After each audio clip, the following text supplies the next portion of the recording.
نبوت محمد صلی اللہ علیہ وسلم کے ذریعے انسانوں کو جو علوم دیے گی ان میں سے ایک بڑا مبارک اور شوق افزا علم نیکی اور بھلائی کے کاموں اور عمل صالحہ کے ثواب کا علم ہے۔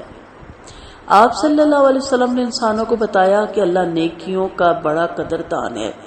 وہ معمولی خیر کا کام جو انسان کرتا ہے اس پہ بے شمار اجر و ثواب عطا فرماتا ہے۔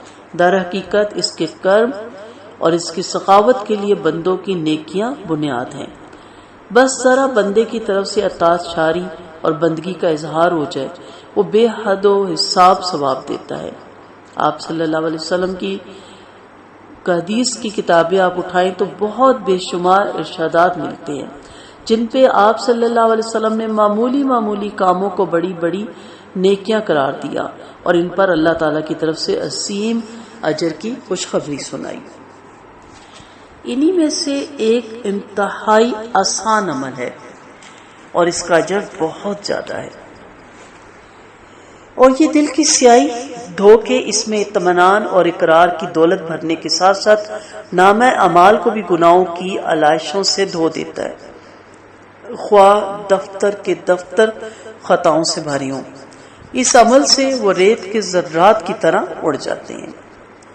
وہ کیا عمل ہے؟ حضرت ابو ہریرہ رضی اللہ عنہ سے روایت ہے کہ آپ صلی اللہ علیہ وسلم نے فرمایا، جو شخص دن میں 100 مرتبہ سبحان اللہ و بحمدہ کہے اس کے گناہ مٹا دیے جاتے ہیں، خواہ وہ سمندر کی جھاگ کے برابر ہی کیوں نہ ہو۔ صحیح بخاری کی یہ حدیث ہے۔ سبحان اللہ و بحمدہ ایک چھوٹا سا کلمہ ہے، لیکن فضیلت اور رفت میں اس قدر بڑا کیوں ہے؟ اس کی ایک وجہ تو یہ ہے کہ کلمہ معنی کے اعتبار سے کثیر مفہوم پہ حاوی ہے۔ غور کیجئے، اللہ تعالیٰ کی آتی صفات کا خلاصہ سبحان اللہ میں آ جاتا ہے، اس لیے کہ سبحان اللہ کا مطلب ہے وہ ذات ہر عیب اور کمی سے پاک ہے، اولاد اور بیوی بچوں سے پاک ہے، اس کا کوئی شریک نہیں، نہ وہ کھانے کا محتاج ہے نہ پینے کا، نہ وہ بیمار ہوتا ہے، نہ اسے نیند آتی ہے، نہ اس پر موت کبھی نہیں آئے گی، نہ وہ ظالم ہے، نعوذ باللہ، نہ بخیل ہے، نہ اسے کسی کا خوف ہے، نہ لالچ، وہ سب پر حاوی ہے، کوئی اس پر حاوی نہیں۔ غرض وہ ہستی اور عیب، کمی، نقص اور برائی سے نعوذ باللہ پاک ہے۔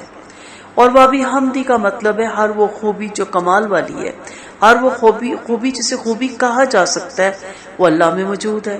تو سبحان اللہ و بحمدہ کا مطلب کیا ہے؟ اللہ ہر قسم کی خوبی کا مالک اور ہر قسم کے عیب سے پاک ہے، اسی لیے یہ کلمہ رب کو بڑا محبوب ہے۔ گناہوں کو مٹانے کے ساتھ ساتھ یہ کلمہ اعمال ناموں کو نیکیوں سے بھی یوں مزین کر دیتا ہے کہ حشر کے میدان میں جب اعمال کا وزن کیا جائے گا تو یہ نیکیوں کے پلڑے کو وزنی کر دے گا۔ نبی کریم صلی اللہ علیہ وسلم کا ارشاد ہے، کلمتانی حبیبتانی الی الرحمن خفیفتانی علی اللسان ثقیلتانی فی المیزان سبحان اللہ و بحمدہ سبحان اللہ العظیم۔ بخاری کی روایت ہے۔ ترجمہ دیکھ لیجئے۔ حضرت ابو ہریرہ رضی اللہ عنہ سے روایت ہے کہ آپ صلی اللہ علیہ وسلم نے فرمایا، 2 کلمے ایسے ہیں جو رحمان کو بڑے محبوب ہیں، کلمتانی حبیبتانی الی الرحمن، 2 کلمے ایسے ہیں جو رحمان کو بہت محبوب ہیں، خفیفتانی علی اللسان، بہت ہلکے ہیں زبان پر، ثقیلتانی فی المیزان، اور ترازو میں بہت بھاری ہیں۔ وہ کیا ہیں 2 کلمے؟ سبحان اللہ و بحمدہ سبحان اللہ العظیم۔ آدمی کو چاہیے کہ چلتے پھرتے ان کلمات کا ورد کرتا رہے۔